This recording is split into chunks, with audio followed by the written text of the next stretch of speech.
কিভাবে বদলাচ্ছে টি-টোয়েন্টির বাংলাদেশ। আগস্টের প্রথম সপ্তাহে শুরু হবে এশিয়া কাপের প্রস্তুতি ক্যাম্প। প্রধান কোচ ফিল সিমন্সের চাহিদা অনুযায়ী তাতে যোগ দেওয়ার কথা একজন পাওয়ার হিটিং কোচের। টি-টোয়েন্টি ক্রিকেটের ছন্দ কি বাংলাদেশ আর খুঁজে পাবে না? প্রশ্ন উঠতে শুরু করেছিল ওই সংস্কার টানা 6 ম্যাচ হেরে যাওয়ার পর। এর মধ্যে ছিল গত মে মাসের সংযুক্ত আরব আমিরাতের বিপক্ষে সিরিজও। তবে হতাশার পথ পেরিয়ে শ্রীলঙ্কা পাকিস্তান বিপক্ষে টানা 2টি টি-টোয়েন্টি সিরিজ জিতে এখন আবার আত্মবিশ্বাসী হয়ে উঠছে বাংলাদেশ দল।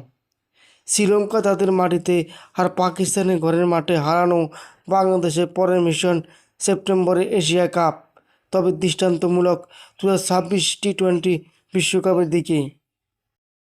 বড় এই 2 টি-টোয়েন্টির আগে 2টি সিরিজ জয় নিয়ে বিসিবির ক্রিকেট বাংলাদেশ বিভাগের চেয়ারম্যান নাজমুল হাসান আবেদিনের মন্তব্য ইতিবাচক, অনেক স্থির।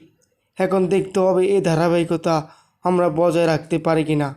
সংযুক্ত আরব আমিরাত থেকে পাকিস্তানে হয়ে শ্রীলঙ্কার প্রথম টি-টোয়েন্টি হারার বৃত্তবন্দী দলটি তারপর উঠে কী বলে এমন বদলে গেল। নাজমুল হাসান বলেন, ক্রিকেটে তখন তাদের ভূমিকা সম্পর্কে পরিষ্কার ধারণা আছে, নিজেদের ওপর আস্থা ও আত্মবিশ্বাস বেড়েছে। টি-টোয়েন্টি ক্রিকেটটাও খেলোয়াড় সবাই এখন আগের মতো ভালো বুঝতে পেরেছে। এভাবে করতে থাকলে লিটন দাসের দায়িত্বে আরও ভালো কিছু করতে পারে তারা বিভিন্ন ক্রিকেটাররা।